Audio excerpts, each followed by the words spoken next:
Good morning అండి. ఈరోజు నేను మీకు చిన్న అద్భుతం అయితే చూపిస్తాను చూడండి. జినియాస్ వాడిపోయిన కొమ్మలన్నీ తీసేసానండి, కానీ ఇలా ఫ్లవర్స్ ఉన్నవన్నీ కూడా ఉంచాను.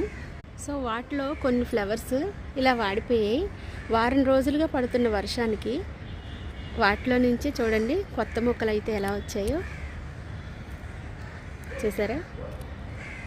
దీన్ని సృష్టికి ప్రతి సృష్టి అంటారండి. ఇది వండర్ కదా.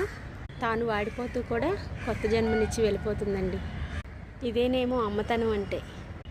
నేను చాలా సీడ్స్ అయితే కలెక్ట్ చేసుకొని ఉంచుకున్నానండి, కానీ ఇలా వదిలేసిన వాటిల్లో మాత్రం మొక్కలు ఇలా వచ్చేస్తున్నాయి. ఏది ఏమైనా మన గార్డెన్కి అయితే అందమైన పూలు ఇస్తుందండి. సో ఈ అందమైన ఫ్లవర్స్ కాయగూరలకు వచ్చేటటువంటి పువ్వులని పాలినేట్ చేయడానికి బీస్ని అట్రాక్ట్ చేస్తుంది.